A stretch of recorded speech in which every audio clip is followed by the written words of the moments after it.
ये आप लोगों को हजारों बार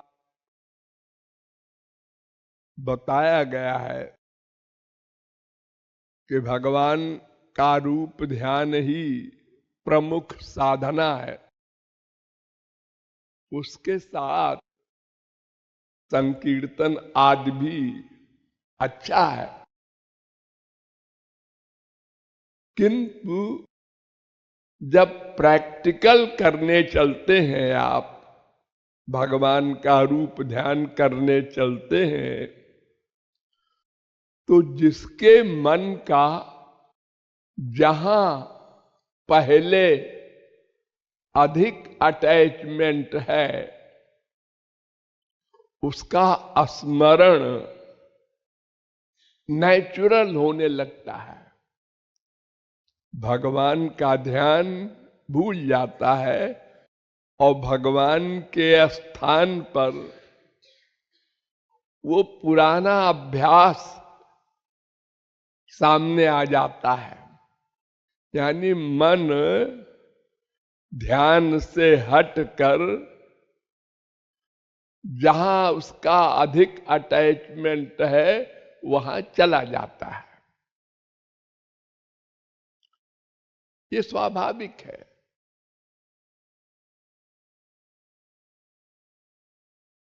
तो जब बार बार जाता है तो आप झुंझलाते हैं, गुस्सा करते हैं,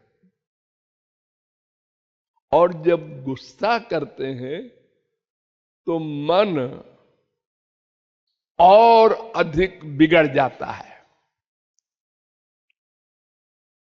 क्रोध से मन का पतन होता है। इसलिए झुंझलाना नहीं चाहिए, खींचना नहीं चाहिए, और निराश भी नहीं होना चाहिए।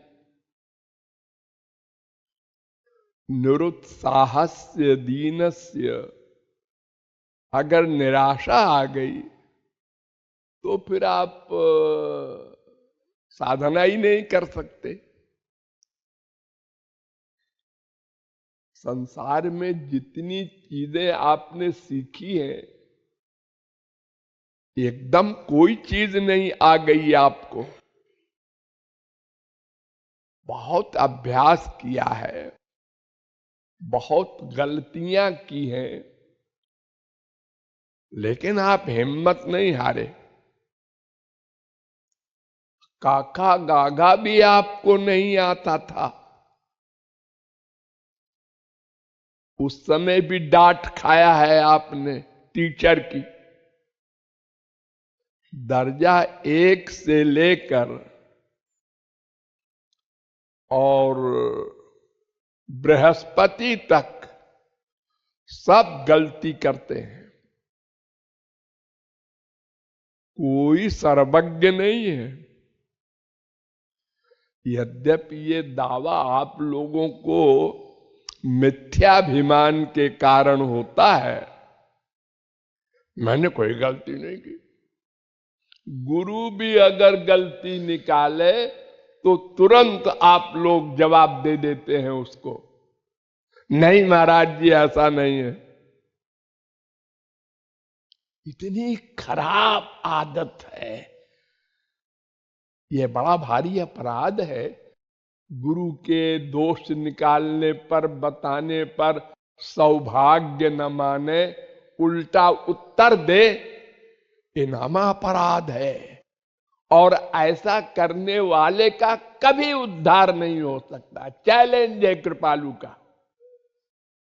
अनंत जन्म सत्संग करे वो, बड़े से बड़े संत का जीरो मिलेगा, क्योंकि नाम अपराध करने की आदत पड़ी है।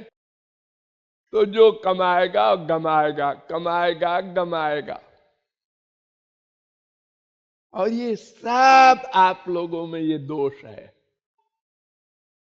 100% में इतना अहंकार है भीतर भरा कि अपनी बुराई सुनने को तैयार नहीं, और अगर चुप भी हो गए, मान लो गुरु को जवाब नहीं दिया, तो भी सौभाग्य नहीं माना, मूड ऑफ किया, मुंह बनाया। अरे वो एक ही बात है, मुंह से बोलो या मन से विपरीत चिंतन करो, दोनों का एक फल। साधना तो मन की ही होती है ना, तो इसलिए इस बिगड़े हुए मन में क्रोध लाओगे तो और बिगड़ जाएगा। इसलिए जहां कहीं ये मन जाए, जाने दो, जाने दो। अरे कहीं तो खड़ा होगा, मां में, बाप में, बेटे में, बीबी में, पति में। तो जहां ये जाए मन, उसी जगह अपने इष्ट देव को खड़ा कर दो, श्याम सुंदर को खड़ा कर दो।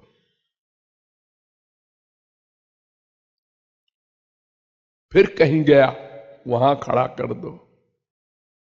यानी नंदपूत का भूत लगा दो, ये मायापूत के पीछे, मन के पीछे। तो ऐसे लगाते लगाते 50 बार में एक बार लगेगा, फिर 40 बार में, फिर 30 बार में, फिर 20 बार में, फिर 10 बार में। ऐसे अभ्यास करते करते जब देख लेगा मन के हर जगह ये श्याम सुंदर को ही खड़ा कर देते हैं, तो जाने से क्या फायदा। फिर वो श्याम सुंदर उसके मन में बैठ जाएंगे, संसार की ओर फिर नहीं जाएगा। अरे देखो, जब जड़ वस्तु, चाय, सिगरेट, शराब, ये आपके मस्तिष्क में जब भर जाती है, मन का अटैचमेंट हो जाता है, तो मन वहीं जाता है, बार बार वहीं जाता है।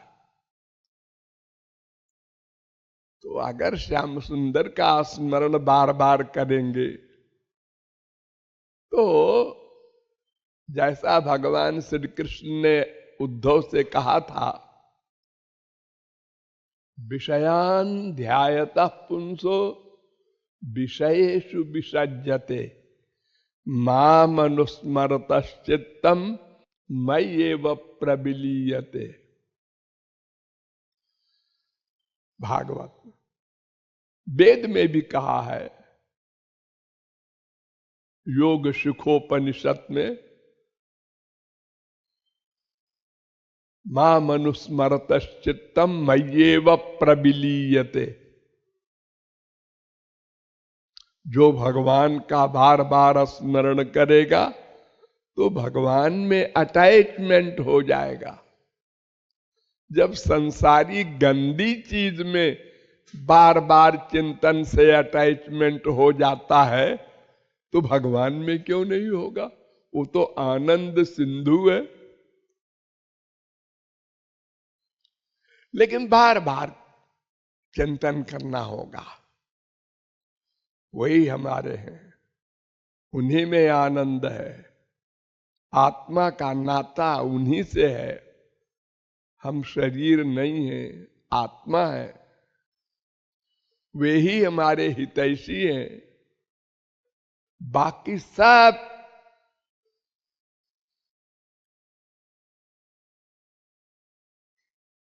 इनडायरेक्ट हमारे शत्रु हैं। जितने मित्र आपके बने हुए हैं, यही शत्रुता का काम कर रहे हैं, क्योंकि आप भगवान की ओर नहीं जा रहे हैं। क्यों? यही 5, 6, 8 है। माँ बाप बेटा कोई है नहीं है, कोई सब मर गए हैं, शरीर है, इसका अहंकार है। तो ये जो थोड़े से लोग हैं, इनके कारण हम अपना लक्ष्य नहीं पा रहे हैं, इनको मित्र माने बैठे हैं। इनको पहचानो, इनके धोखे में ना आओ, और बार बार ध्यान का अभ्यास करो। जहां मन जाए वहां इष्ट देव को खड़ा करो। थोड़े दिन में फिर वो लगने लगेगा। जब रस मिलने लगेगा तो फिर बड़ी आसानी से आप आगे बढ़ते चले जाएंगे।